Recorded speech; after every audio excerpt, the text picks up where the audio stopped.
Merci d'être là. Vous arrivez dans un cycle de conférences qu'on a mis en place avec tous les enseignants du S3. Donc c'est la troisième année qu'on le fait. On a pu accueillir il y a 2 ans Jean et Adil Harari, dont une captation peut circuler. Pour ceux qui ne l'ont pas vu, vous pourrez la revoir. Il y a eu Jacques Moussafi, architecte aussi. Ensuite, on a accueilli la troisième personne, c'était qui? Ah oui, Emmanuel Kolbock, merci.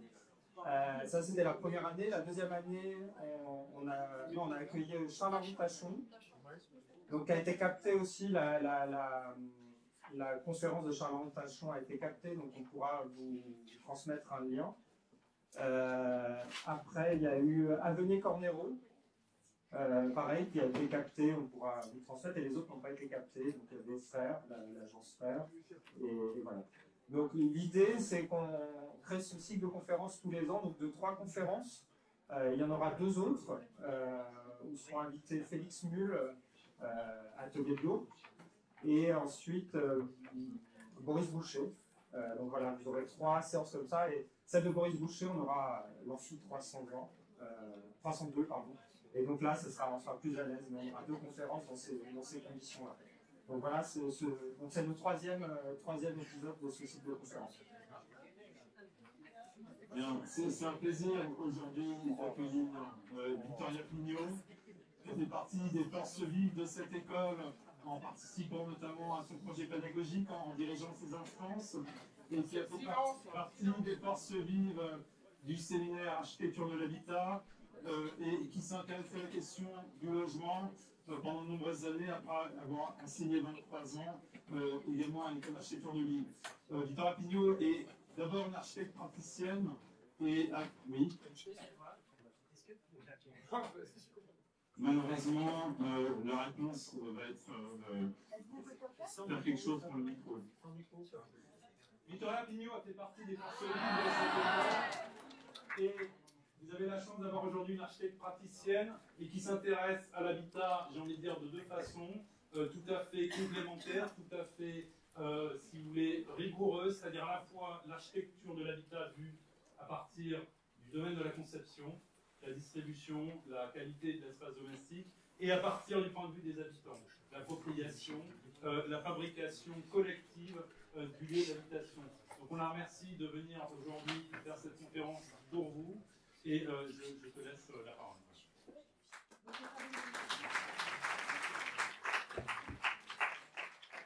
Merci à tous les enseignants et à vous, étudiants, de m'accueillir ici donc, pour vous parler de 3 coopératives zurichoises. J'ai donné ce titre « Révolte, rêve, réalité » parce que vous allez voir que, au-delà que ça soit une construction, vous allez voir des bâtiments, des constructions architecturales, mais au-delà de ça, ce sont des constructions humaines. C'est-à-dire que ça part de gens qui s'organisent justement pour rêver et pour avoir un rêve, pour en faire un projet et pour soumettre ce projet à la réalité. Donc, je raconte un petit peu comment je me suis intéressée aux coopératives et comment, quand j'ai enseigné ici en S5 pendant 5 ans, j'ai travaillé avec les étudiants sur les coopératives. Voilà, et donc en 2017, j'étais à l'Institut d'architecture et je tombe sur le livre de Dominique Boudet, je vous donnerai une bibliographie après, et je tombe sur toutes ces coopératives zurichoises. Ni une ni deux, je prends le billet de train, je pars à Zurich, et je vais à la découverte de ces coopératives qui m'avaient fascinée sur les plans par leur invention de chaque logement et des bâtiments extrêmement bien construits, mais surtout par un travail sur les espaces du quotidien et les espaces du logement. Et donc voilà, et après j'ai emmené pendant 5 ans mes étudiants, donc visiter les coopératives à Zurich, on a travaillé sur des coopératives et les dernières années, on a été voir la différence avec celle de Genève. Voilà un peu l'histoire. Là je vais vous présenter 3 coopératives très particulières, hein, parce que c'est un peu, ah zut, j'ai trop vite, c'est un peu des... Ah, qu'est-ce que que je fais? Dans le sens. Voilà, ce sont 3 coopératives qui vont être les précurseurs en fait de tout ce qui va s'appeler le renouvellement des coopératives à Zurich. Et puis une dernière qui servira de conclusion. Alors, l'origine des coopératives, on vous a sans doute parlé de ça dans les cours que vous avez sur la ville. Ça vient aussi, oh ben, je ne suis pas douée, hein, des cités-jardins. Et dans le livre « L'étude pratique des plans de ville » de Raymond Unwin, au chapitre 11, il parle de la coopération. La coopération, pour lui, il dit comment ses avantages se traduisent dans l'urbanisation des grands terrains. En fait, il différencie un urbaniste qui s'occupe de diviser et de lotir en parcelles privées et un urbaniste qui va s'occuper d'un groupement coopératif. Parce qu'il dit, il peut aborder le problème d'un point de vue tout à fait différent, car il s'occupera dès le commencement du bien-être de la communauté. Donc bien sûr, la jouissance en commun de la plus grande surface disponible, en particulier les jardins. Mais il va plus loin, naîtra de cela les besoins de services collectifs de plus en plus nombreux, salles de réunion, salons de lecture, bains, lavoirs, jardins d'enfants. Donc ça, c'est très important parce que, bon, si vous l'avez ouvert, hein, ce livre, vous pouvez retrouver ce chapitre. Bien sûr, beaucoup d'architectes vont aller visiter les cités jardins de Londres, et particulièrement Hans Bernoulli, qui est un architecte suisse qui s'est beaucoup occupé du logement social, particulièrement à Zurich. On verra d'ailleurs, il y a une coopérative qui s'installe tout près d'un de ces lotissements. Qu'est-ce qu'une coopérative? Alors, il ne faut vraiment pas confondre une coopérative et de l'habitat participatif. En France, il y a beaucoup, en ce moment, d'habitat participatif. Il y a même, grâce à la loi Allure 2015, des coopératives qui commencent à se monter. Mais la différence, c'est que l'habitat participatif, souvent, c'est une assemblée de copropriétaires, alors que là, les coopératives d'habitants ne sont pas des copropriétés. Les habitants ne sont ni locataires, ni propriétaires. Ils possèdent des parts sociales de la coopérative, mais ils louent leur logement. Dans les assemblées générales, une personne compte pour une voix. Le poids de son vote ne dépend pas du nombre de parts sociales qu'elle détient. Et donc, c'est ouvert à des gens qui n'ont pas beaucoup de moyens. En Suisse, donc elles sont particulièrement aidées par les communes et les cantons. Elles doivent simplement réunir au départ 6% du montant de la construction. Donc, le but de ces coopératives, comme le dit Walter Ruff en 1930, parce qu'elles ont une histoire extrêmement longue, les coopératives zurichoises, c'est pour offrir des logements modernes à des prix abordables pour des gens de toutes conditions sans qu'il y ait recherche de profit. Donc, c'est protéger les gens de la spéculation, établir un lien social plus équitable, voilà, et elles ont un but non lucratif. Donc, voilà, ça, c'est vraiment très important. Le contexte de la Suisse, c'est très particulier. Parce que si vous vous êtes un peu intéressé à comment marche le système fédéral suisse, hein, ce sont des régions, et il y a une culture citoyenne qui est très particulière, puisque c'est une démocratie semi-directe, c'est-à-dire qu'il y a beaucoup de référendums, et très souvent, les habitants des communes et des cantons votent, et ça incite leur responsabilité citoyenne. Il y a aussi un désintérêt pour la propriété. Et ça, c'est complètement différent de la France, puisqu'en France, l'État favorise, au contraire, la propriété. Et il y a un cadre politique et financier qui est favorable, puisqu'ils bénéficient de la cession de terrain, c'est-à-dire que les communes ou les villes peuvent leur donner des terrains, ou bien de prêts voilà, à taux zéro, si je puis dire. Donc, cette histoire des coopératives à Zurich, elle est très longue, elle est spécifiquement zurichoise. Hein. Si je vous faisais un cours sur les coopératives à Genève, c'est encore très différent. Sur 40 000 logements, 90% des logements sont loués et 20% appartiennent aux coopératives. Donc là, on voit dans l'histoire comment la ville les aide. Donc elle édicte des lois qui permettent de lancer un projet avec simplement 6%. Elle engage une politique foncière de vente de terrains agricoles à bas prix. Elle fait des décrets avec des terrains peu chers. Elle installe des prêts hypothécaires. et surtout des baux de longue durée, c'est-à-dire des bails emphytéotiques, c'est-à-dire que les coopératives s'installent sur un terrain et au bout de 90 ans, voilà, le terrain revient au propriétaire. Et dans les années 90, il y a un contexte extrêmement particulier, puisque vous allez le voir, je vais vous montrer, il y a l'Alimat, qui est la rivière qui se jette dans le lac, et il y a les voies ferrées. Et entre l'Alimat et les voies ferrées, il y a tout un site des terrains industriels. Et là, en 90, il va y avoir la désindustrialisation de ces terrains, et on va voir comment, justement, ces groupes d'habitants vont profiter de ça. Et puis, il y a un crash immobilier en 92, et surtout, il y a le mouvement de la jeunesse, anarchiste et écologiste, avec les squats. Donc, on va commencer par la genèse un peu de la première coopérative Kraftwerk. Donc, en 68, un peu comme en France, il y a l'occupation d'un grand immeuble commercial vide, le Globus Provisorium, qui est tout près du lac. En 70, il y a une crise pétrolière où la ville supprime les allocations au logement des étudiants. Et en 80, il y a des émeutes dans la ville parce que c'est les jeunes qui créent des émeutes. Pourquoi? Parce que la ville veut rénover l'opéra et ils ignorent la volonté des jeunes qui voulaient un centre pour eux. Les squats prolifèrent en tant que mode de vie collective. On va voir pourquoi c'est important, parce que ça va donner lieu à une typologie très particulière. Moi, je trouve qu'il n'existe pas actuellement en France, mais c'est très dommage. Et j'ai pourtant, pendant 5 ans, enseigné à des étudiants. J'espère que maintenant, ils sont architectes et qu'ils vont essayer de mettre de concevoir ces typologies.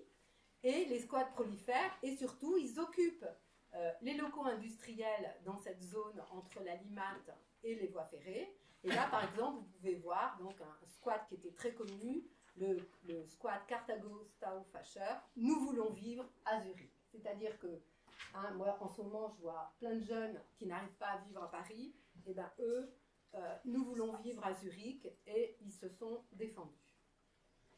En 83, il y a un écrivain, Hans Widmer, qui se prénomme PM, qui écrit un livre, Bolo Bolo. Donc ça, vous pourrez le lire aux éditions L'Éclat. Il en a écrit un deuxième qui s'appelle Voisinage et commun, il y a 5 ans. Et c'est un manifeste anticapitaliste, anarchiste et écologiste. Et donc je pense que actuellement, c'est quand même très important, ces questions-là. La question de l'écologie, la question de l'entraide, la question du partage, la question de la coopération. À l'heure du réchauffement climatique, j'ai encore entendu des scolas il y a quelques jours. Voilà, c'est assez terrible. Donc, les bolos. Donc, dans ce manifeste, il invente une communauté, c'est lui qui fait le dessin, une communauté de 500 personnes qui vivent sans hiérarchie, qui s'autosuffisent et qui vident leur production. Bien sûr, ces 500 personnes sont redivisées en plus petites communautés de 20 à 30 personnes qui vivent, qui adoptent un mode de vie commun et bien sûr plus soucieux de l'écologie, on peut le voir par les éoliennes, par les potagers, par les poulaillers ici, etc. Plus soucieux de l'écologie et des échanges sociaux. Et surtout, donc c'est un manifeste qui insiste beaucoup là-dessus, c'est une structure inclusive. C'est-à-dire que les plus vulnérables, exactement comme dans une coopérative, ont le droit à une voix. Ce n'est pas parce qu'ils ont pas d'argent qu'ils n'ont pas le droit à une voix. En 93, 10 ans après, alors que Hans Widmer avait 30 ans, deux jeunes de 20 ans, Andreas Hofer et Martin Blum, un architecte et un graphiste, qui vivaient ensemble dans une grande colocation, viennent trouver Hans Widmer et essaient d'écrire ensemble une version beaucoup plus pragmatique de Bolo Bolo qui va s'appeler Kraftwerk 1. Donc ça, c'est l'édition originale et vous pouvez trouver cette édition à la bibliothèque aux éditions du Linteau. Donc, vous voyez le sous-titre, construire une vie coopérative et durable. Et surtout, tout au long de ce livre, je vous engage à le lire, Construire sa vie et pas seulement la gagner. C'est un manifeste qui a beaucoup de succès. Qu'est-ce que ce manifeste dit? Donc là, on ne va plus parler des bolos, mais on va parler d'une unité de vie, production, architecture, une UPA. Bien sûr, ils veulent que cette communauté ne soit pas fermée et ait des relations multiples avec le quartier, la ville et la région. Ils s'organisent, donc il y a une mise en place, bien sûr, d'une autogestion, d'une cogestion, représentation dans tous les organes, parité homme-femme, j'insiste là-dessus, étrangers, davantage d'autogestion, des débats. Donc, ils n'ont pas peur de débat. Je me souviens encore quand on avait rencontré une habitante de Kraftwerk, qui avait fondé Kraftwerk, qui disait, avec son accent suisse, « Ben nous, on n'est pas d'accord, mais si on n'est pas d'accord, on prend le temps pour être d'accord. » Et c'est vrai, et pour des petites questions ou des grandes questions, c'est des gens qui prennent le temps de se mettre d'accord. Mais voilà, c'est pas... Et il y a un autre point, donc l'unité de vie, un autre point très important dans l'unité de vie, c'est que pour eux, la communauté n'est pas obligée. Vous verrez dans les dispositions spatiales que jamais, à aucun moment, on oblige les habitants à une vie communautaire. Donc on protège la sphère privée. L'architecture de Kraftwerk va proposer les formes les plus variées de logement. Et puis, donc ça c'est une idée très importante, et la deuxième idée très importante, il y a une mise en place des services collectifs, donc épicerie, cuisine collective, restaurant, laverie, crèche, infirmerie, des ateliers de réparation, voitures, menuiserie, plomberie, des vélos à disposition, un service de conseil juridique, des chambres d'hôtes, et bien sûr l'entraide entre voisins et l'hospitalité trouvent de nouveaux champs d'expression. Leur idée, on verra que ça, ils ne vont pas y arriver, c'est de produire ce dont ils ont besoin, justement pour éviter d'aller consommer, et ils se mettent en accord avec les paysans pour permettre de contourner, pour permettre de se nourrir et de contourner les grossistes. Ils finissent le livre en disant « À quoi ressemblera la vie quotidienne à Kraftwerk? Nous n'en savons rien, car par définition, Kraftwerk est une aventure. Kraftwerk 1 signifie que nous sommes prêts à nous engager dans une démarche qui nous forcera à assurer des marchandages et des compromis. » Donc, d'où le titre un peu, et donc on va voir comment ils vont être arrivés à, finalement, à un vrai projet. Donc en 94, mais ça c'est très long, hein, ils ont le temps comme je vous l'ai dit. Donc en 94, c'est l'été de Kraftwerk, avec un festival, des expositions, des conférences, des débats. En 95, un workshop. Hein, et en 95, la coopérative est créée. Pendant 3 ans, il y a des groupes de réflexion qui vont s'installer sur l'écologie, sur l'architecture, sur les enfants, sur les fonds communs, sur la cohabitation, sur les espaces extérieurs, voilà. Et il y a une volonté, donc très très affirmée, d'affirmer, encore une fois, l'architecture de Kraftwerk sera conçue de telle manière que les formes les plus variées de logements y soient possibles, pour répondre justement à la diversité humaine. En 1998-2001, donc dans le bouquin de Kraftwerk 1, il proposait de s'installer donc dans cette zone industrielle. Tous les bâtiments industriels continuaient à appartenir aux entreprises, donc ça n'a pas été possible, mais il y a un terrain où une entreprise fait faillite et son PC avait été déposé, c'est-à-dire qu'il y avait le gabarit des bâtiments. Et elle est rachetée par une autre et il la cède à Kraftwerk. Donc, comment se présente ce PC? On va le voir dans une dia. Donc, il y a un bloc de 20 mètres au centre pour loger des ouvriers et autour, il y avait 3 bâtiments de bureaux. Donc, à ce moment-là, la coopérative, comme les coopérateurs, puisqu'elle est créée, vont faire un choix de l'architecte qui sera Stuckely, qui lui, il n'avait pas le temps, il faisait beaucoup de bureaux et il le délègue à des plus jeunes, Bunsley et Courvoisier. Donc, il voit la participation. Ça, c'est très très intéressant parce que même Andreas Hofer, qui a participé aux ateliers de Paris, l'a redit. Les habitants définissent leurs besoins. Le comité construction transmet le cahier des charges à l'architecte. Nous ne voulons pas que chacun se mette à définir son appartement. C'est-à-dire que eux, c'est vraiment un projet de vie, hein, contrairement à l'habitat participatif où les gens se mettent ensemble justement pour avoir des avantages financiers, mais après ils demandent à avoir chacun leur appartement. Là, ce n'est pas l'idée. Ils font confiance aux architectes. Nous entendons la participation, non comme un bricolage de futurs habitants, mais comme des débats génériques. Nous avons un certain respect de la capacité professionnelle des architectes. Et ça, on va le voir dans les bâtiments qu'ils vont faire. Pendant le chantier, le groupe de réflexion continue, c'est-à-dire que même si les architectes ont fait une proposition, bien sûr, ils vont discuter avec les coopérateurs, toujours avec des groupes thématiques, et l'objectif étant toujours que les habitants définissent leurs besoins et l'architecte les traduit en architecture. Alors là, je suppose que vous êtes en train de travailler sur des immeubles lambda, enfin des immeubles. Hein. Dans les immeubles lambda, là où on habite aujourd'hui, qu'est-ce qu'on partage? On partage un hall, des paliers, et le plus souvent, les dimensions sont le minimum, puisque c'est pour le secours incendie.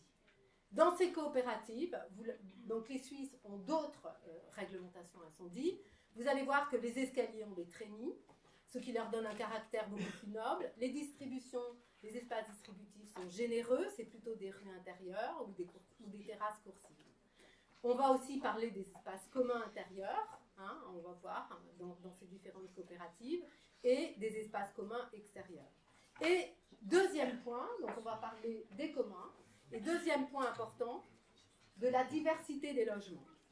Parce que, à part la diversité écologique qu'on va retrouver comme ce qu'on vous donne comme programme, T1, T2, T3, T4, T5, on va voir qu'est-ce que les coopératives vont apporter. Alors, voilà donc la Limate, ici, qui se jette dans le lac, et les voies ferrées. Et donc, toute cette partie, tout ça, en fait, c'est le 5e arrondissement, et c'était une zone industrielle, principalement industrielle. Donc, Kraftwerk 1, donc ça, j'en ai parlé, donc c'est Arpströmstrasse, c'est très facilement accessible. Il y a un réseau de trams monstrueux à Zurich, donc c'est facilement accessible par le tram. Il y a 260 habitants, il y a 100 employés, il y a 80 logements, et il y a 175 mètres carrés de locaux communs. L'écologie, donc ils ont un label, les Suisses, label énergie, c'est un label très strict, donc panneaux solaires, chauffage urbain, double flux récupérateur de chaleur, donc ils ont fait le choix, enfin ils n'avaient pas le choix, mais ils ont pris ils ont récupéré un PC où il y avait un bâtiment très compact, où on va voir son épaisseur, et bien sûr un choix de matériaux qui a un très faible impact sur l'homme et la nature. Ils partagent les voitures et ils ont des garages à vélo. Alors, là, vous avez donc la Limate ici qui coule. Là, il y a une cité jardin de Bernoulli, de Hans Bernoulli. Et donc, voilà comment s'installe la coopérative de Kraftwerk dans ces bâtiments dont le PC était déjà là. Donc, un bâtiment sur rue que vous pouvez voir là en photo qui va accueillir tous les espaces de bureaux et de commerce au rez-de-chaussée. Et on va accéder donc par ici, du côté est, à la coopérative. Principalement, ces 3 bâtiments vont être des bâtiments de logement. Et ça va être le bâtiment principal. Vous remarquez déjà qu'il a 2 épaisseurs. Et là, donc, il y a en triangle un espace commun partagé, extérieur, triangulaire. Donc ça, c'est Kraftwerk depuis la Limate. Là, je suis au bord de la Limate et je regarde Kraftwerk au travers de cette très belle traditionnelle cité-jardin de Hans Bernoulli. Donc, ça, c'est la façade est. Vous remarquez voilà, que cette façade est extrêmement sobre, qu'elle est en briques. Voilà, il y a quelques voitures. Et que vous remarquez aussi qu'on descend légèrement pour arriver en contrebas. On est en contrebas quand on arrive donc, à l'entrée. Ça, c'est la faille. Ça, c'est le bâtiment sur rue. Donc, on voit qu'ils ont disposé les locaux vélos. Et on descend ces quelques marches donc, pour arriver à l'entrée du bâtiment. Donc ça, c'est voilà, l'espace extérieur. Donc le rez-de-chaussée. Vous remarquez, donc c'est un bâtiment qui fait... alors, je donne toujours des dimensions. Hein. Pour moi, les dimensions, c'est très important. Donc ce bâtiment fait 72 mètres de long. Et vous voyez, vous remarquez qu'il a deux épaisseurs. Une épaisseur de 17,50 mètres et une épaisseur de 19,50 mètres, ce qui est très épais pour un bâtiment de logement. Donc on arrive par là, vous voyez qu'il y a un espèce de hall en baïonnette qui articule la laverie. La laverie souvent est très importante dans une coopérative. Et on voit qu'il y a une grande rue, une longue rue intérieure avec donc 4 cages d'escalier. On verra qu'elles ont des trémies. Un bar pantoufle, donc c'est le bar où on va prendre son petit déjeuner le matin. C'est pour ça que ça s'appelle le bar pantoufle. Des ateliers. On verra qu'il y a un atelier menuiserie. Un jardin d'enfants qui est ouvert aux enfants du quartier. Voilà. Et puis des bureaux. Donc la laverie, là vous avez une vue de la laverie, on voit qu'elle est légèrement en contrebas par rapport à l'espace extérieur. Et puis tout en haut, sur la terrasse, on verra le plan de logement, le plan de la terrasse après. Vous avez une salle polyvalente qui donne sur cette terrasse, où ils ont aménagé des bacs où ils cultivent quelques légumes et plantes, et duquel on voit donc la colline, c'est magnifique, on voit la colline en face, qui est de l'autre côté de la Limatte. Donc ça, c'est voilà, le hall en baïonnette avec les quelques marches qui donnent accès à l'espace extérieur et une salle de réunion.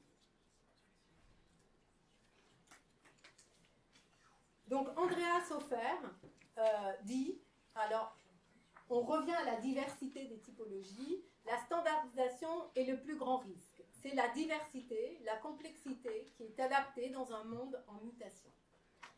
Diversité des typologies, mais aussi diversité volumétrique. On va voir, et donc là, ce qu'ils ont comme idée, c'est, nous aimions l'idée de réunir deux grands pionniers au sein d'un même bâtiment, Le Corbusier et Adolphe Loos. Et on va voir comment ils le mettent en place. Donc, qu'est-ce que vous remarquez dans ce tableau, hein, qui est un tableau comme vous devez faire sans doute pour votre immeuble? Vous remarquez qu'il y a des logements, bon, il y a des logements peut-être un peu grands, mais voilà, ça c'est des logements complètement classiques. Mais vous remarquez qu'il y a une colocation de 8 pièces, une de 9 pièces, une de 12 pièces et une de 13 pièces. Voilà. Et il y a 81 appartements au total. Comment s'organisent les choses? Dans la partie la plus épaisse au nord, qui fait 19,50 mètres, là il faut bien regarder, c'est très important. Dans la partie la plus épaisse, ils vont installer, donc c'est pas tout à fait des demi-niveaux, puisque dans 4 niveaux de chambre, ils vont installer 3 niveaux de séjour. Et donc on va voir ce que ça donne avec, donc justement, pas des demi-niveaux entiers. Et donc ça, c'est la coupe qui est dans la partie au nord de 19,50 mètres. Bien sûr, les séjours vont être plutôt à l'ouest et les chambres, donc c'est la façade que vous avez vue tout à l'heure, c'est la façade d'arrivée. Dans l'autre partie au sud, plus étroite, donc vous connaissez, hein, j'imagine que vous avez étudié, ils reprennent la cité radieuse avec la rue intérieure, et puis un duplex descendant et un duplex montant, des duplex croisés. D'accord ? Donc, si on regarde la coupe, il va y avoir une rue intérieure au 6e étage qui va parcourir tout le bâtiment et une rue intérieure au 3e étage qui va donc n'être que sur la partie sud, la partie sud du bâtiment. Donc ça, c'est pour vous montrer, là vous avez le repérage des coupes, et ça c'est un schéma qui montre bien toute cette recherche en coupe et la manière dont on peut volumétriquement faire varier les logements. Et ça vient bien sûr du fait que ces Hofer, Blum et Widmer vivaient dans des grands squats, dans des locaux industriels ou pas d'ailleurs, mais sans doute qui avaient une volumétrie très diverse. Donc la distribution, ça c'est un résumé avec donc les 4 cages d'escalier avec ascenseur et escalier avec trémies. là, ici, il y a la coupure entre les appartements à demi-niveau suivant le round plan de l'os et les appartements à duplex croisé type Le Corbusier. Voilà. Et là, qu'est-ce qu'on voit? On voit quelque chose de très particulier, puisque la trame, c'est environ 6,50 m, c'est-à-dire 2 chambres, hein, c'est une trame en béton, on le verra plus tard. Et là, qu'est-ce qu'on voit? Ben, il a pris toute la trame, et vous allez voir que ça, c'est une très grande colocation qu'on va détailler dans la dia d'après. Donc voilà le traitement de la rue intérieure qui sont extrêmement appropriées. Les gens mettent leurs vêtements, les vélos des enfants circulent, jouent. Les cages d'escalier qui sont très agréables parce qu'elles sont éclairées zénithalement. Et donc avec une trémie, c'est bien que vous pouvez parler à votre voisin.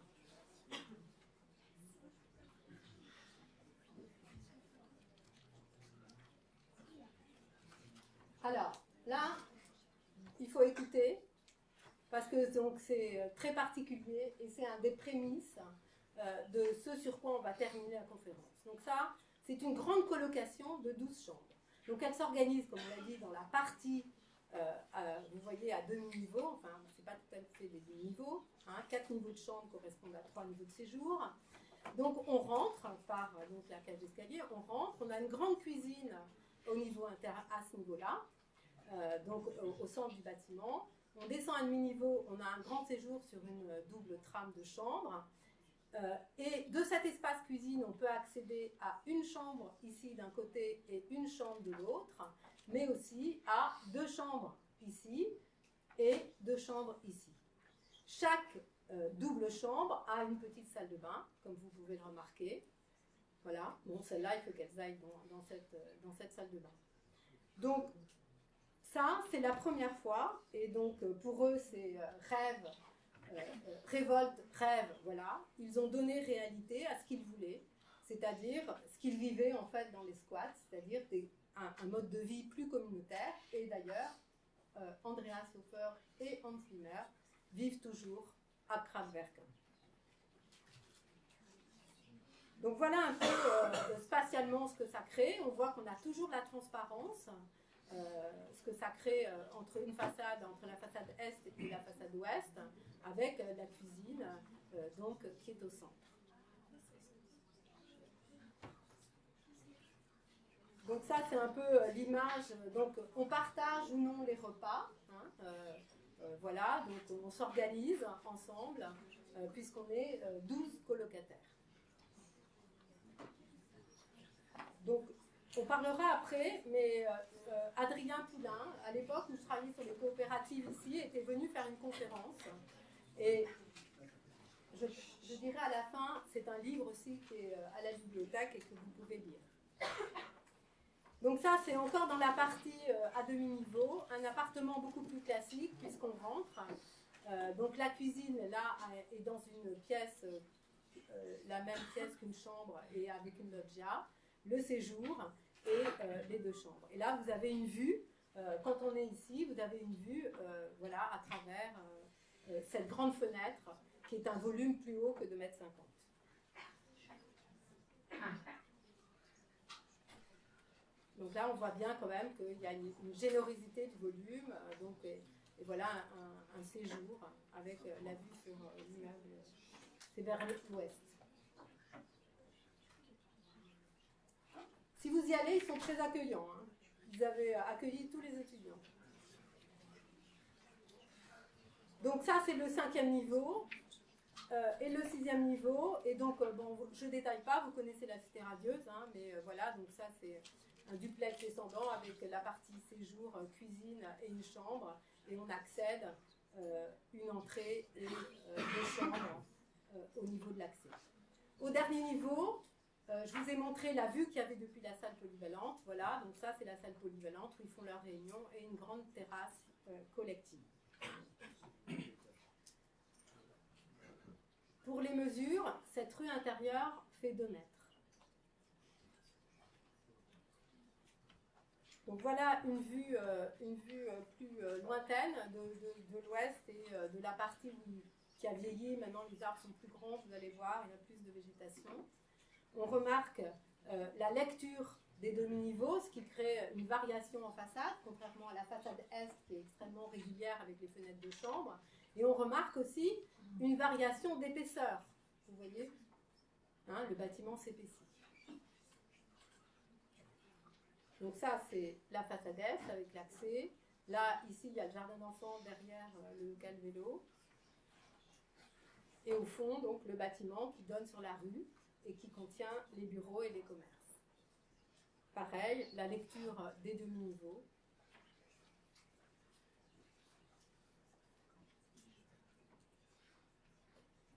Voilà, et un détail quand même assez intéressant du garde-corps, qui a des parties en serrurerie en haut et au contraire une partie à lèche pleine pour cacher peut-être le désordre qu'il y a sur les balcons.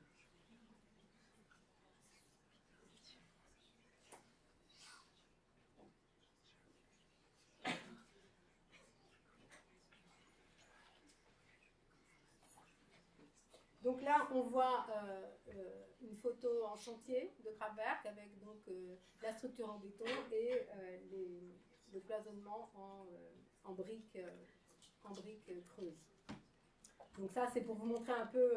Donc ça, il est très intéressant ce livre. Il faut vraiment le lire. Choisir l'habitat partagé d'Adrien Poulain. Et donc ça, c'est les images de vie collective. Donc ça, c'est l'épicerie. Qui est beaucoup moins cher parce qu'il s'adresse aux grossistes, un atelier menuiserie, les enfants qui jouent, et là, une réunion sur le toit dans la salle polyvalente. Donc après cette aventure, quelque part, ils sont arrivés à une certaine réalité de leurs idées, hein, de cette volonté de vouloir vivre en communauté. Et ils vont continuer leur travail et répondre dans un autre site, donc ici, au pied d'une colline. Ils vont répondre à un appel d'offres. Donc ça, c'est très intéressant parce que c'est un ancien pensionnat des années 70 et il va y avoir 2 bâtiments, ils vont les réunir et on va voir l'idée que va avoir l'architecte Adrian Stretch. Donc ça, c'est une coopérative beaucoup plus petite. Hein, il n'y a que 26 logements avec 93 habitants et il y a 120 mètres carrés d'espace commun. Mais en fait, ils étaient contents, mais pour eux, c'était plutôt 500, justement, pour pas que la vie, 500 habitants, pour pas que la vie, on voit que c'était pas ça à Kraftwerk 1. Là, elle est encore plus petite, mais comme ils l'ont dit, ils partent à l'aventure. Donc, qu'est-ce qui se passe? La coopérative Kraftwerk remporte un appel d'offres lancé par une fondation d'aide à l'enfance. La contrainte, c'était de garder ces 2 pavillons qui étaient un ancien pensionnat des années 70. Il lance un concours et Adrian Stretch le gagne avec son concept de terrasse coursive commune, comme vous pouvez le voir là. C'est-à-dire qu'il y a ces 2 bâtiments et là, il crée un nouveau bâtiment avec des terrasses coursives communes, c'est-à-dire qu'ils ont une double fonction. Donc là, on voit la discussion, hein, toujours le même mode participatif, donc avec une conception participative. Les représentants ont travaillé par groupe thématique, salle commune, mobilité, bibliothèque, jardin, puis avec l'architecte, ils ont participé à l'organisation du rez-de-chaussée. Écologie, donc pas de parking, des garages vélos, le label Mine Énergie, récupération des eaux pluviales, enfin bon, tout ce qui est classique. En février 2012, ils aménagent. 93 personnes y vivent, c'est multigénérationnel, il y a 26 logements, 120 mètres carrés d'espace commun, 3 grandes colocations, et là, c'est là que c'est très important, il y a 2 clusters qui sont nés d'une réflexion sur le logement pour les personnes âgées. C'est-à-dire qu'il y avait plusieurs personnes âgées qui étaient des coopérateurs et qui se sont posé la question, voilà, de la solitude. Hein, vous avez sans doute lu le bouquin atroce qui décrit de Castanet qui décrit les maisons de retraite. Ben voilà, ce sont des gens qui en fait ont voulu prendre leur vieillesse en main et à partir de là ont demandé de travailler sur une disposition qu'on va explorer, qu'on va voir tout à l'heure.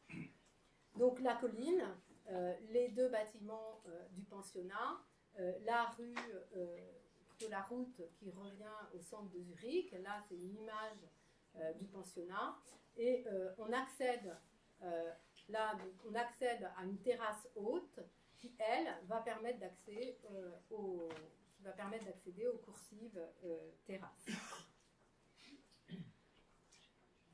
Donc là, on comprend bien le schéma, on voit bien ce que ça donne, là, donc une cour d'entrée avec donc, ces terrasses coursives qui donnent dessus. Et là, ce qui est très intéressant, c'est qu'on voit qu'avec leur extension, donc c'est une réhabilitation-extension, ils réconcilient les deux niveaux différents des bâtiments du pensionnat. Vous voyez? Donc là, on le voit là. Voilà.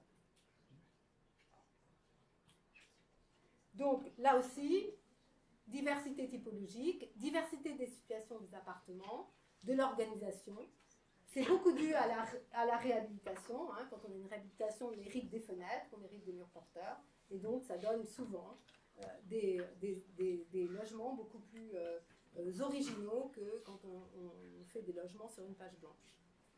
Donc, des appartements classiques, toujours. Et puis, 2 grandes colocations de 10 pièces et 2 clusters de 330 mètres carrés et une chambre d'invités. Donc ça, c'est aussi quelque chose qui est très intéressant dans les coopératives. Je ne l'ai peut-être pas souligné à Kraftwerk, c'est qu'il y a toujours une chambre.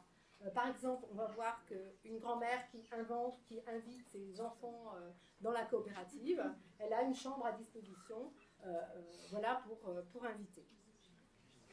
Donc, le rez-de-chaussée, voilà le travail du rez-de-chaussée, donc, qui a été soumis et travaillé avec tous les habitants. Donc, on arrive sur la terrasse haute. Il y a une salle commune traversante est-ouest. Et puis, il y a 2 cages d'escalier. Donc, si on ne veut pas subir la vie en collectivité, on veut sortir de soi très vite, on n'a pas envie de parler à son voisin, on sort par les cages d'escalier. Par contre, si on a envie de discuter ou de regarder comment tel voisin a planté sa terrasse, on peut prendre ce chemin des terrasses coursives. Des ateliers de travail, une chambre d'amis, voilà, et on voit qu'à l'arrière, donc ils ont un terrain, on va le voir sur des photos, dans lequel ils ont commencé à planter un potager. Donc, 2 manières de rentrer chez soi. S'il vous plaît. Vous remarquez que les terrasses sont très généreuses. Donc là, vous avez 2,50 mètres. Et là, dans cette partie-là, vous avez 3,50 mètres. Donc vous allez voir que ça permet véritablement une appropriation de la part des habitants. Donc voilà un peu ce qui se passe quand on s'approprie ces terrasses généreuses. On peut y mettre une table, déjeuner, on est plein ouest, ou discuter avec ses voisins. Et là, donc, on voit bien sur cette photo la réconciliation des niveaux par ces terrasses coursives.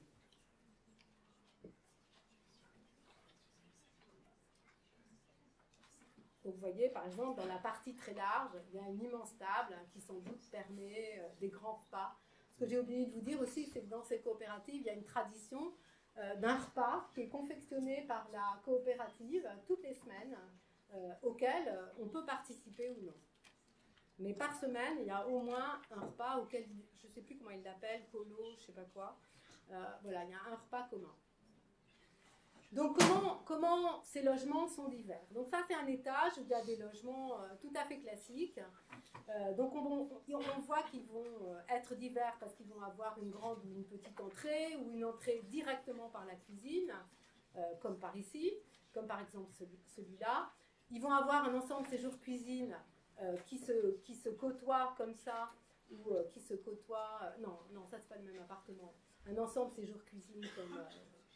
cuisine ouverte, donc voilà, il n'y a pas une façon d'habiter, il y en a plein, et on va voir aussi qu'ils différencient dans la disposition des chambres, la manière dont ils vont atomiser les chambres, comme dans ce cas-là, ou alors ils vont mettre toutes les chambres ensemble, comme dans ce cas-là.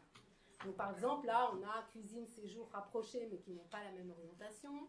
Là, on rentre par la cuisine, Là, on a une cuisine, mais le séjour qui est très loin.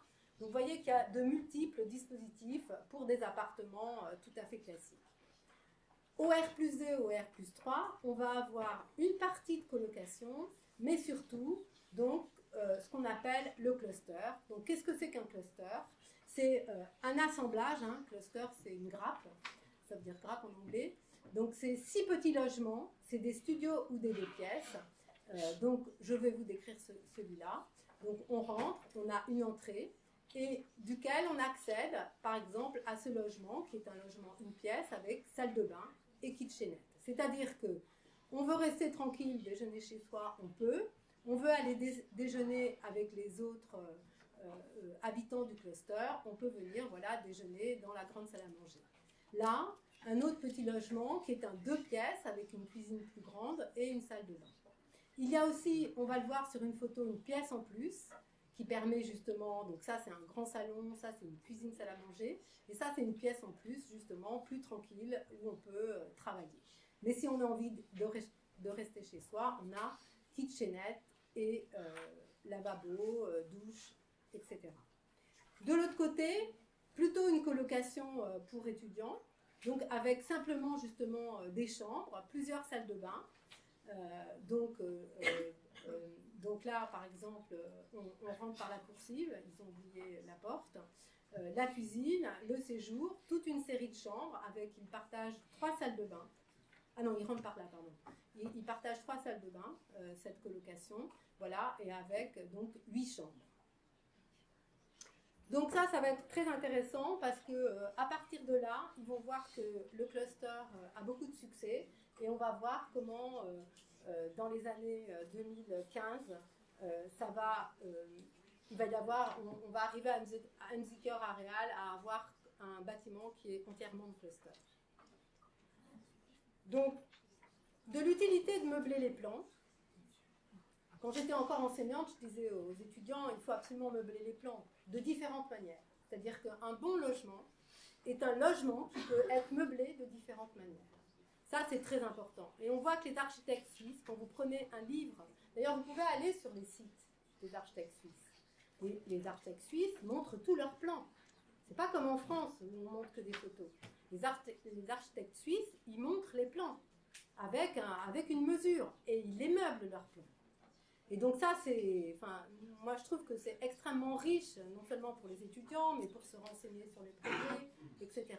Donc là, vous voyez que tous les plans sont meublés, hein, qu'il y a vraiment beaucoup de détails, les tables de nuit, les bureaux dans les chambres, les tables, la grande table pour la colocation avec autant de colocataires qu'il y a, etc. J'espère que vos enseignants vous demandent de meubler les plans. Je rigole.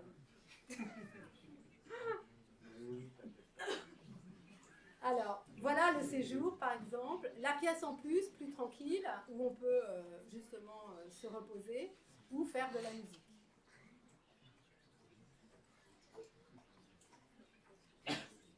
Donc ça, c'est un étage d'appartement beaucoup plus classique.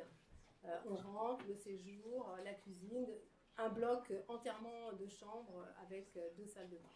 Et on arrive en haut, on a une autre salle polyvalente. Je n'ai peut-être pas montré, mais il y avait une chose intéressante dans un plan.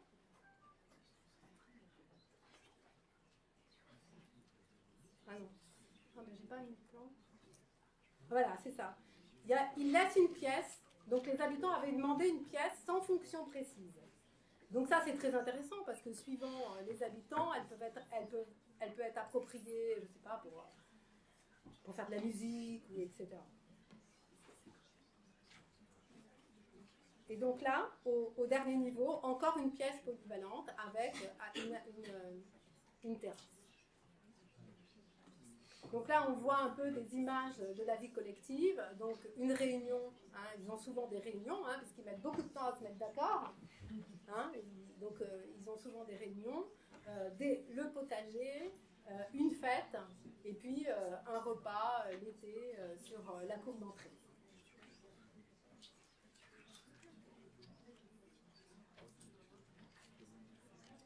Donc ça, c'est des photos des vues est. Donc vous voyez, là, il y a la colline, c'est là où il y a maintenant le jardin potager, une vue est et la cour haute d'entrée avec les coursives qui réconcilient les 2 niveaux de bâtiment. Donc maintenant, on va parler d'une coopérative, vous allez voir, qui va avoir beaucoup de résonance avec le dessin de Hans Widmer, de Bolo Bolo. Donc c'est Karl Brecht, donc l'architecte c'est Müller-Siegfried, donc ça c'est une autre coopérative, hein, c'est plus Kraftwerk. Elle est à peu près de la même importance, il y a 250 que la première coopérative, il y a 250 habitants. Et il y a beaucoup d'espaces communs, 330 mètres carrés, et des chambres louables. D'ailleurs, si vous y allez, ils louent des chambres, en fait, dans cette coopérative. Donc, elle se situe pas dans le quartier entre la Limate, mais qui était aussi un quartier quand même industriel. Elle se situe ici, le long d'une voie ferrée, ici, qui est très encaissée.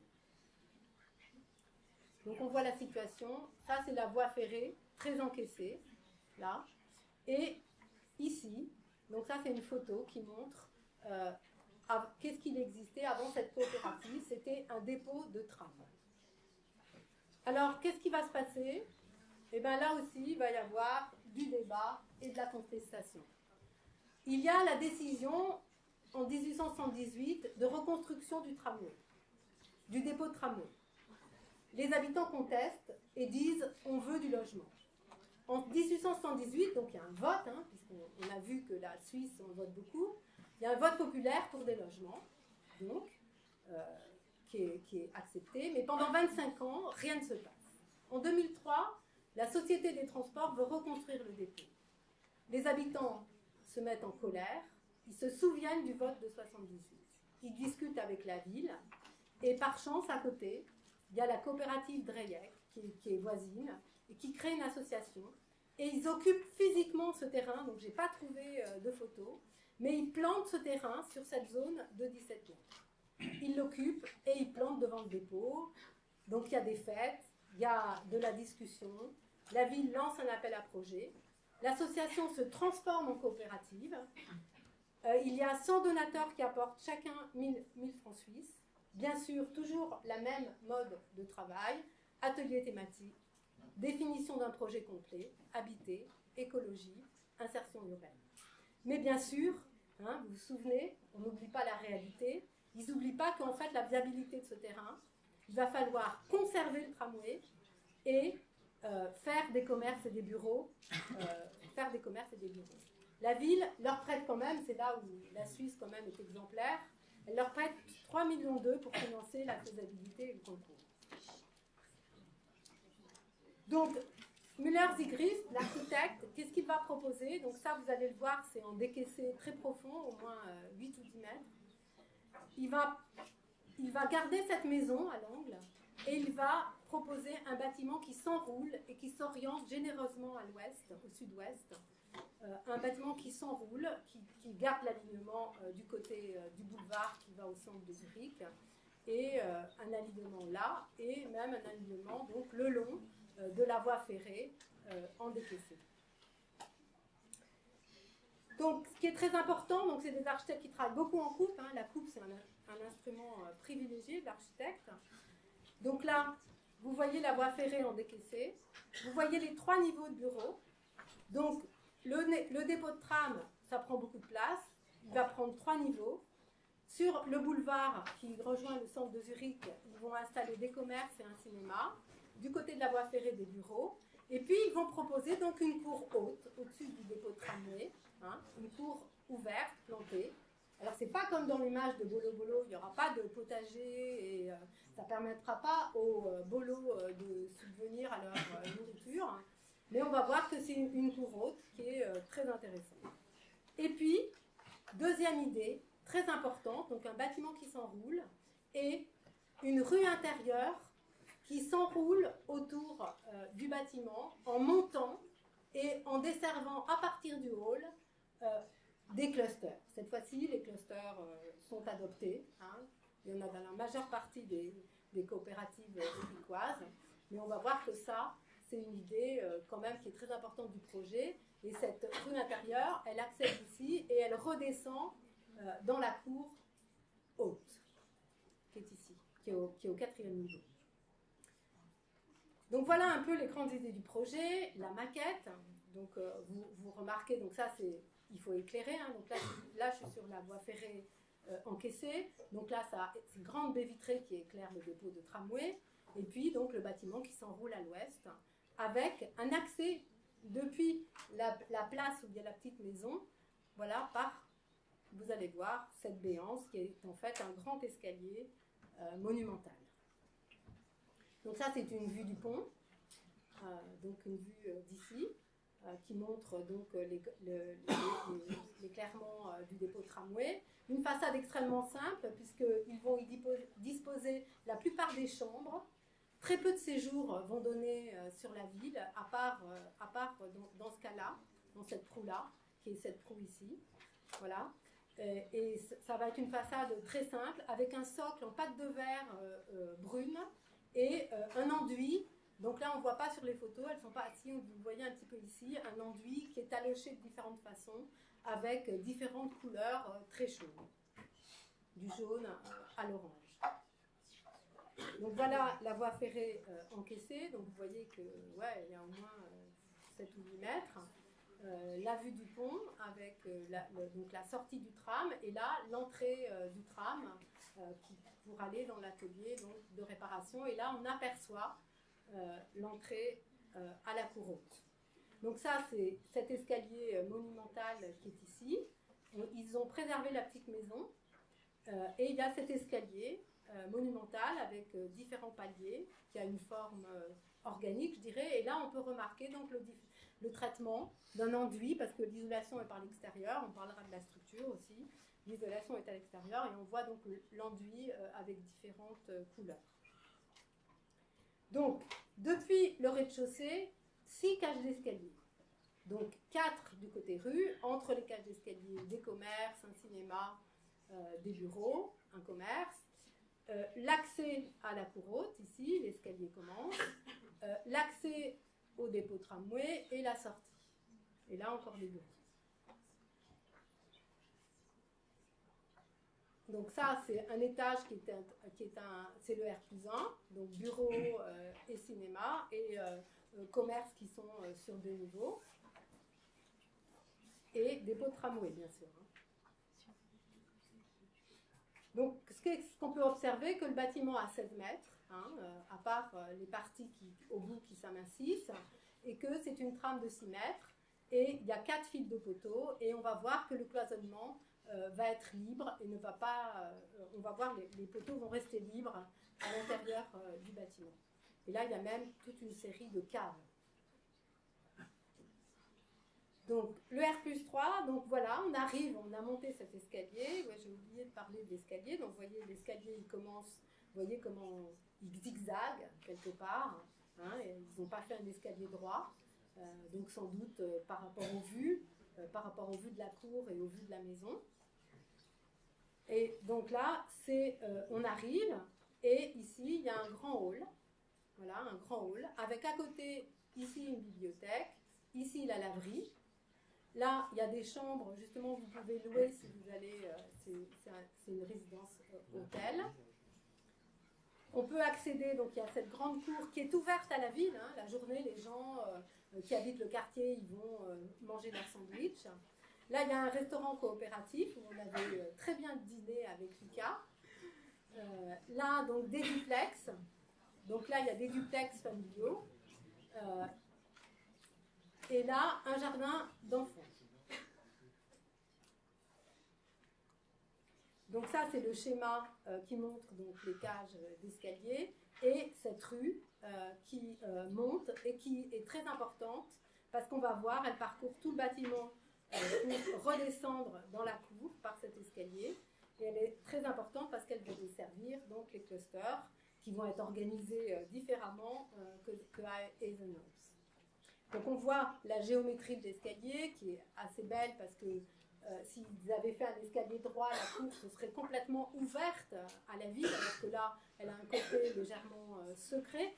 Et puis la manière dont on voit le paysage au fond, donc ça c'est magnifique à Zurich, partout on voit les montagnes, et de cette cour on voit les montagnes avoisinantes. On remarque aussi le socle en pâte de verre très foncé, d'ailleurs qui habille tout l'escalier. Voilà, et ça, donc c'est des vues de l'escalier depuis la cour jardin. Et là, je suis sur un palier et j'aperçois donc la maison qui est cadrée dans ce porche. Voilà, qui a une géométrie particulière.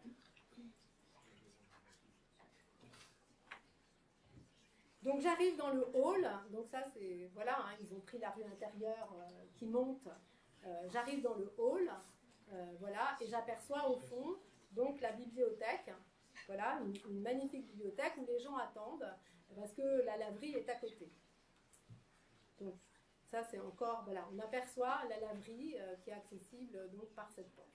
Donc c'est un très beau hall, double niveau, et là il y avait un grand tableau d'affichage avec tout ce que proposaient les habitants de la coopérative. Donc, par exemple, il y avait j'ai une machine à coudre si vous en avez besoin, j'ai une perceuse si vous en avez besoin, etc. Donc il y a vraiment cette culture du partage et de la convivialité.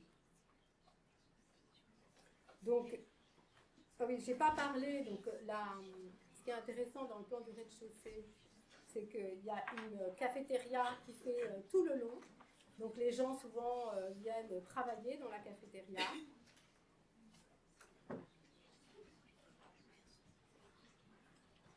Voilà, donc une cafétéria tout en longueur. Ça c'est le restaurant coopératif qui est ouvert à tous les habitants du quartier.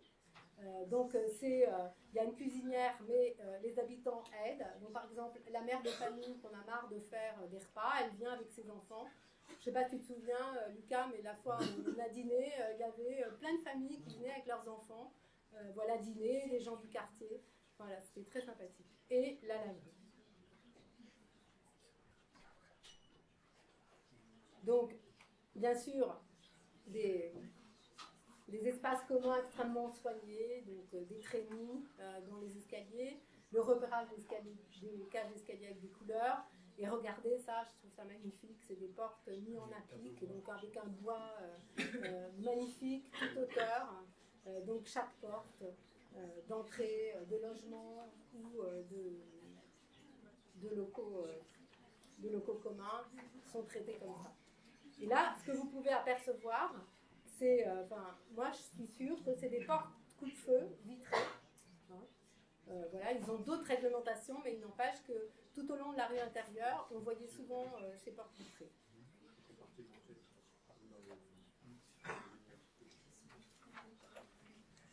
Donc ça, c'est la rue intérieure qui monte. Donc, diversité des typologies, diversité des logements dus aux différentes situations. Ils sont tous traversants, mais surtout, donc on voit possibilité de colocation. Et puis, bien sûr, 5 clusters qu'on va détailler, de 1 à 5 pièces, et après, donc, des appartements classiques. Hein, vous voyez, la majeure partie des appartements, c'est des appartements classiques. Et ce qui fait la particularité de cadre bref, c'est les chambres louables. C'est-à-dire que tout au long, à chaque fois que vous voyez la teinte orange, ce sont des chambres d'amis qui peuvent être louées pour une journée ou par les habitants de la coopérative. Donc les clusters. Donc on voit, on monte ces escaliers, hein, on commence à le monter, celui-là on l'a déjà monté, et là, un cluster s'installe. Donc il va y avoir les espaces communs qui vont donner sur la cour jardin, et puis des petits logements. Donc là, il n'y a pas de 2 pièces, c'est kitchenette contre la salle de bain. Mais par contre, ils sont plus ou moins grands. Donc il y en a 1, 2, 3, 4, 5, 6, 7, 8, 9. Voilà, 9. Un cluster de 9 petits logements. Et si on descend cet escalier, on en trouve un autre ici et un autre ici, avec à chaque fois donc la salle commune du cluster. Les espaces communs, ils permettent de voir la cour depuis la Alors, on va voir, tu vas voir. J'ai fait une photo. Donc ça, c'est un cluster. Hein, j'ai grossi une partie du cluster avec la salle de bain, la kitchenette. Donc vous voyez que c'est plus ou moins grand. Ce qu'ils appellent box, c'est la chambre qui est louable pour travailler ou pour jouer de la musique. Et puis donc vous voyez leur grande salle à manger. Vous allez voir que c'est sur 2 niveaux avec une grande terrasse. Voilà. Donc ça, c'est ça que tu voulais voir. Donc ça, c'était très beau. Là, je suis en fait dans la rue intérieure. La porte est vitrée du séjour sur un double niveau du cluster. Je vois les montagnes au fond, je vois la cour jardin et j'ai une grande terrasse avec un platelage bois. Et là, donc c'est la kitchenette et la partie séjour.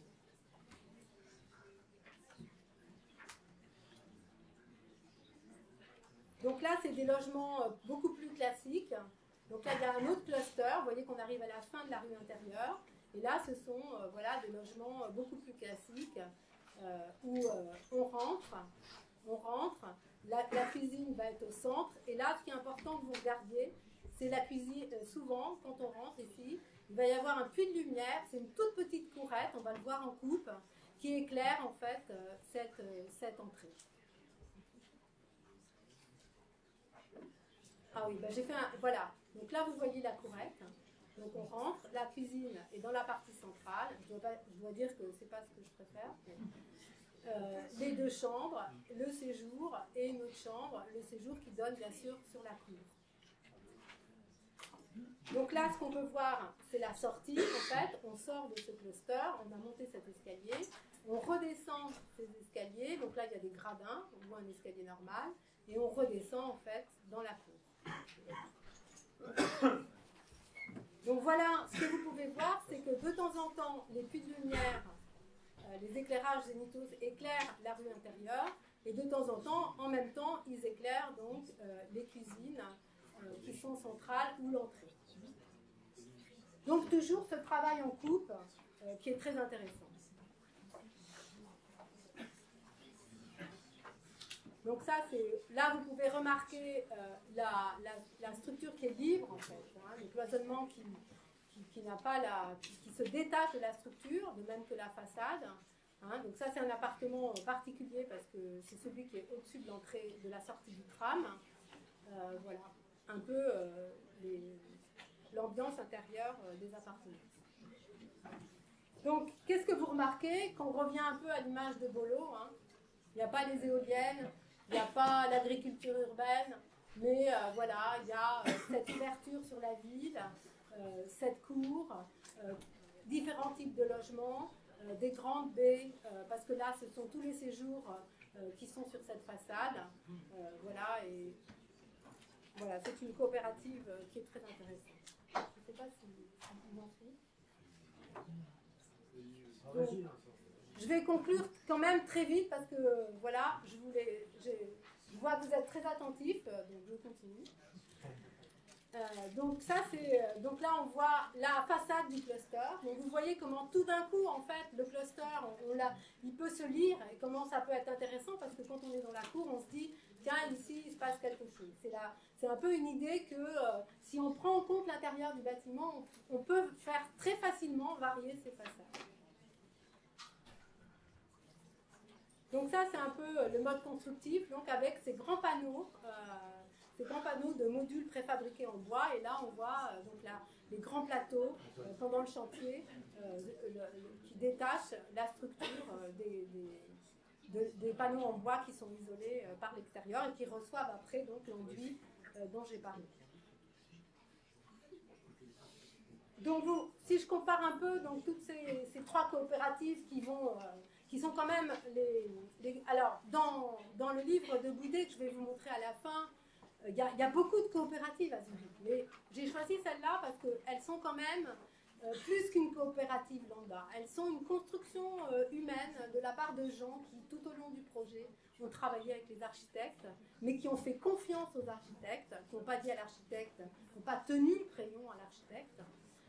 Et donc ça, c'est très intéressant parce que c'est un dialogue. Et donc on voit un peu la comparaison et on voit que Kraftwerk 1 et Kalkbrecht, voilà, sont un peu équivalentes, mais par contre, il y a beaucoup plus d'espace commun à Kalkbrecht. Donc là, juste un peu de patience, je vais terminer par quand même une coopérative. Donc en 2007, il va y avoir cette association de 30 coopératives zurichoises qui vont se mettre ensemble pour travailler vraiment à un quartier. D'accord ? Donc elles se regroupent. Et on va voir que 5 architectes vont travailler ensemble, justement, et vont travailler donc avec les habitants. Donc l'histoire, c'est en 2007, pour le centenaire de la loi à Zurich, il y a une loi à Zurich qui oblige à créer des logements peu coûteux et salubres. Il y a la création du groupement de ces 35 coopératives, Mers al Wohnen, plus que des logements. Donc encore, il y a cette idée que finalement, ce qui nous importe, c'est de vivre ensemble. Il y a un processus participatif.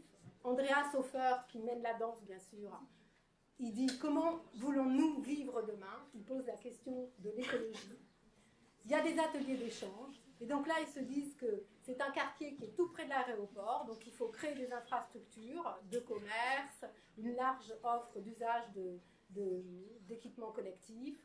Il faut qu'il y ait moitié des logements familiaux, moitié des logements étudiants jeunes couples, des célibataires, des personnes âgées, des groupes de personnes handicapées, des adolescents et des enfants défavorisés.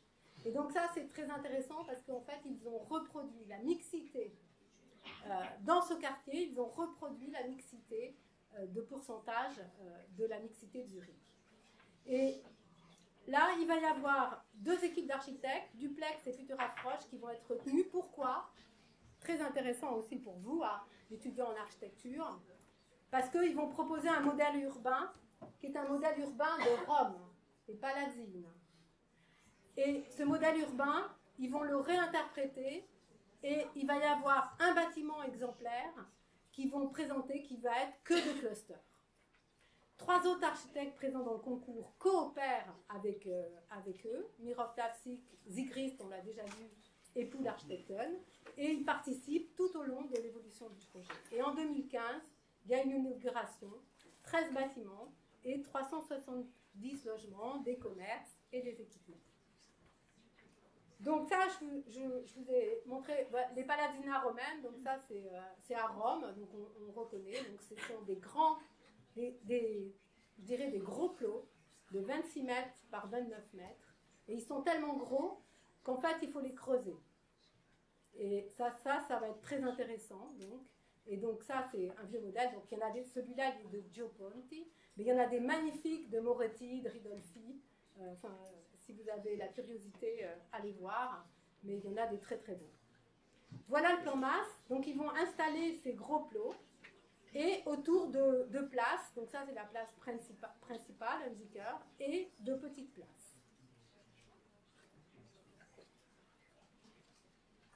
Donc ça c'était pour vous montrer la manière dont ils ont travaillé avec les géométries. Donc ces plots ont toujours 2 angles droits et 2 autres angles qui suivent la géométrie, ou bien des rues, ou bien des rues secondaires.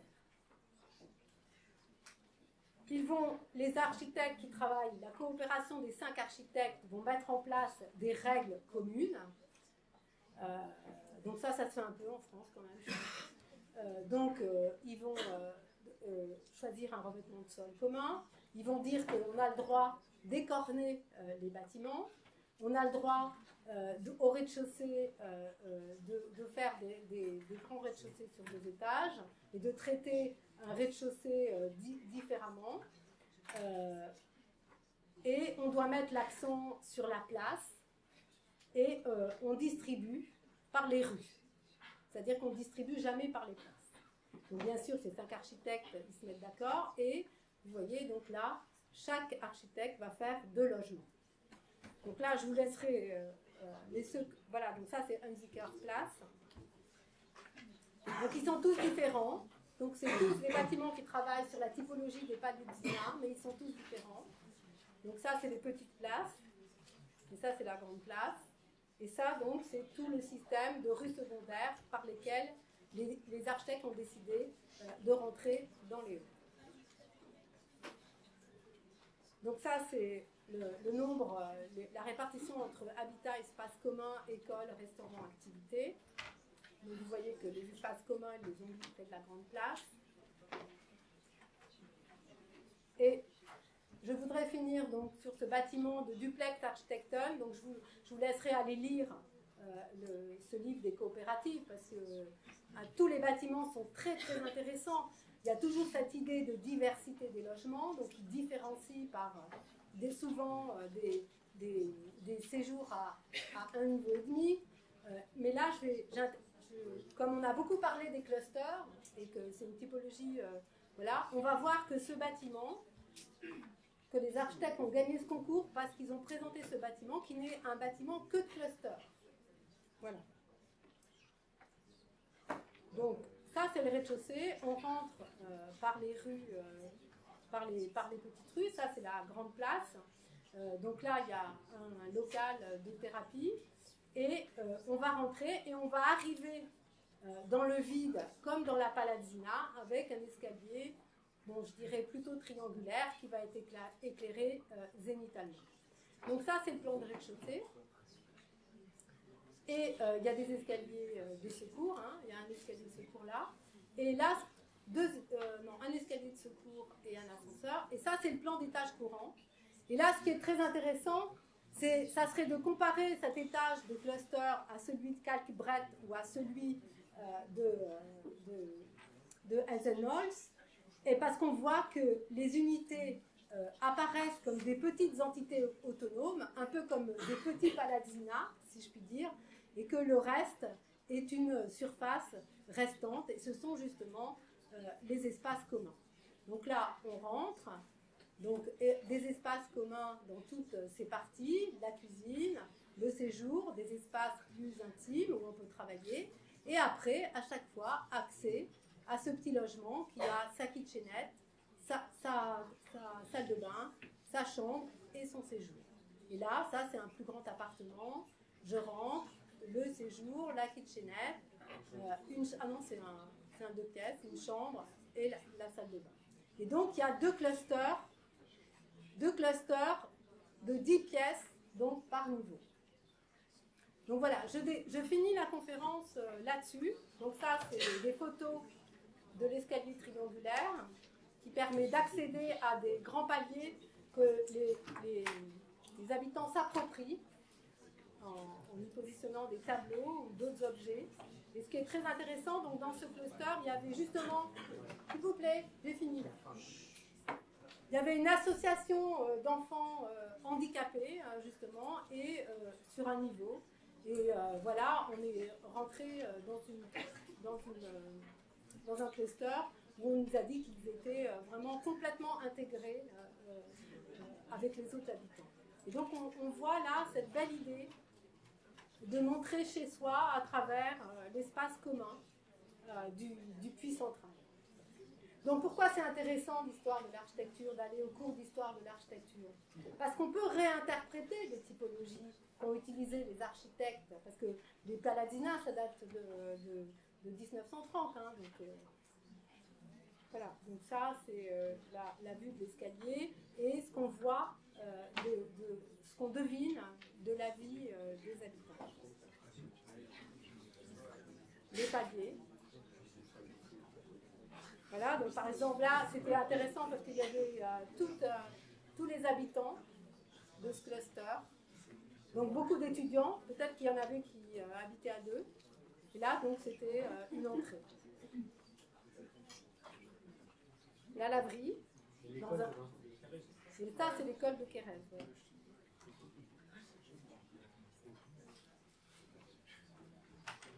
Donc ça, c'est voilà, un peu l'image des appartements. Avec donc, on ressent en fait les petites cellules individuelles et les espaces communs en fait qui sont la résultante. Donc la coupe avec l'éclairage zénital. Et donc toutes ces Palazzina, la plupart, il y en a une qui est construite en structure bois, mais la plupart ce sont des grosses briques, vous savez, les monomurs. Et puis avec un enduit dessus, mais à chaque fois c'est très bien traité, donc il y a une serrurerie qui est extrêmement, donc là elle est disposée à l'anglaise, là c'est un balcon, il y a l'encadrement des fenêtres qui est souligné avec un autre enduit, voilà, il y a des stores, donc vous voyez qu'ils ont utilisé une fenêtre à la française, très classique, et comment ils font varier dans l'angle, hein, vous vous souvenez les règles sur lesquelles les architectes s'étaient mis d'accord, donc la subtraction, c'est-à-dire on peut enlever un volume, et le niveau, la possibilité de faire sur 2 niveaux le rez-de-chaussée. Donc des très beaux dessins, vous voyez, donc là on voit la brique monomure, donc qui fait 40-45. Et puis, donc des très beaux dessins. J'espère que vous dessinez comme ça.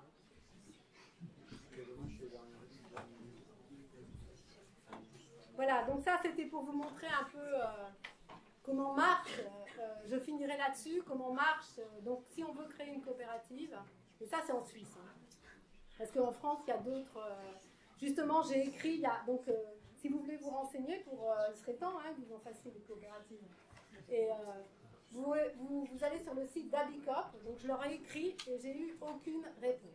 Je voulais savoir comment les coopératives étaient aidées. Je sais qu'elles sont un peu aidées en France avec l'ANA.